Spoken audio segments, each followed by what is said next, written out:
హా! జగనన్నకు మాత్రం భలే ఛాన్స్ దొరికిందబ్బా! ఇక యేసుకుంటాడు. ఎందుకంటే లోకేష్ బాబు సీఎం అవుతున్నాడంటే పవన్ కళ్యాణ్ గారి మీద విరుచుకుపడతాయి ఇంకా.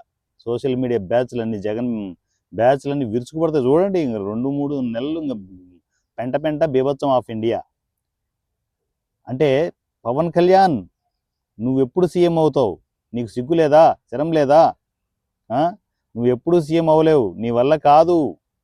నువ్వు చేయలేవు, నువ్వు పెట్టలేవు, నువ్వు పీకలేవు అని చెప్పేసి ఇవే పంచాయతీలంతా. జగనన్న కానీ డబ్బులు పంచే టైం వచ్చేసింది. ఇక కుమ్మేసేయి. మా రజనక్క కూడా తోడైపోయింది. మీకు ఇప్పుడు కూడా కన్ఫ్యూజన్లో ఉన్నారా ఏంటి? రజనక్క ఈ కోవట్ట మనిషి లేకపోతే ఏమన్నా మన బ్యాచా అని చెప్పేసి ఏదో ఒకటి తోసేయన్న మాట్లాడుతుందిగా. టైంలో మళ్ళా ఇలాంటి గోల్డెన్ టైం రాదు. వేసుకోండి పవన్ కళ్యాణ్ గారి మీద ఇష్టం వచ్చినట్టు నెగిటివ్లు వేసుకుంటూ వెళ్ళిపోండి. ఎక్కడ చూసినా ఇవే పంచాయతీలే ఉండబోతున్నాయి. జగనన్న ఈ ఛాయిస్ మాత్రం అంటే వదులుకోవద్దు. వదులుకుంటే మళ్ళా కొంచెం డౌన్ అయినట్టు ఉంటుందిగా. ఏదో ఒకటి ఛాన్స్ దొరికింది కాబట్టి మనం మాట్లాడుతూ ఉండాలా. అది పవన్ కళ్యాణ్ గారి గురించే మాట్లాడాలా. నువ్వెప్పుడు సీఎం అవుతావు అని చెప్పేసి మనం అడిగినప్పుడు మన సీఎం సీట్ ఎందుకు పోయిందని చెప్పేసి క్వశ్చన్ కూడా వస్తుంది కదన్నా. మనం ఎలగబెట్టిన పనుల వల్లే మన సీఎం సీట్ పోయిందా అని చెప్పేసి అర్థమవుతుంది కదా. వాళ్ళ ఇంట్లో పంచాయతీలు మనకెందుకు, కూటమిలో పంచాయతీలు మనకెందుకన్నా. మంది చెక్కబెట్టుకో. ఎందుకు అమ్మ బయటికి వెళ్ళింది, చెల్లి బయటికి వెళ్ళింది అంటే ఏం చెప్పి చేస్తాం మనం? ఏం చెప్తామన్నా? మన బొక్కలే చాలా ఉన్నాయి.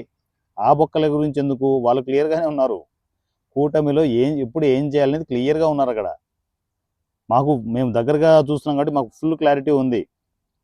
కూటమిలో ఏ డిస్టర్బెన్స్ లేదు, ఉండదు కూడా. ఎందుకంటే అక్కడ ఉన్నది నేను చెప్పాలన్నా, ఎవరు అక్కడ ఉండే జగన్ అని చెప్పు? పవన్ కళ్యాణ్. సో పవన్ కళ్యాణ్ గారు ఉన్నంత వరకు మన పప్పులేం ఉడకవు. కానీ ముందు మన ఇంట్లో వ్యవహారాలు సర్దు ఫస్ట్. అవన్నీ ఇంట్లో వ్యవహారాలు సర్దుకుంటేనే మనకు కొంచెం పాజిటివిటీ స్టార్ట్ అవుతుంది. అమ్మని తరిమేశారు, చెల్లిని తరిమేశారంటే ఎవడన్నా ఓటేసేది? పైగా బొక్క పెట్టావు. 7 కొండల వాడికి బొక్క పెట్టాలని చూసావు. 7 కొండలు ఎందుకు స్వామి నీకు? 2 కొండలు ఉంచుకో, మిగతా 5 నాకు ఇచ్చేయంటే ఊరుకుంటాడు? 7 కొండల స్వామి లాగి కొట్టాడు. కొడితే ఏమైంది? చూడు, ఎటు చూసినా కూడా నెగిటివే.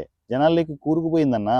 వెంకటేశ్వర స్వామి సెంటిమెంట్, అమ్మ సెంటిమెంట్, చెల్లి సెంటిమెంట్, ఇన్ని సెంటిమెంట్లు నెగిటివ్ అయిపోతే ఎవడన్నా ఓటేసేది మనకు? ఏమన్నా ఉందా? వాళ్ళంటే నీ చుట్టూ భజనగాళ్ళంటే ఏదో భజనలు చేస్తూ ఉంటారు.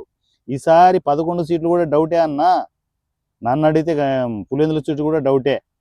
కొంచెం ఇవన్నీ రిపేర్ చేసుకోవాలి. కానీ కూటమి మీద పడితే ఏమొస్తుంది?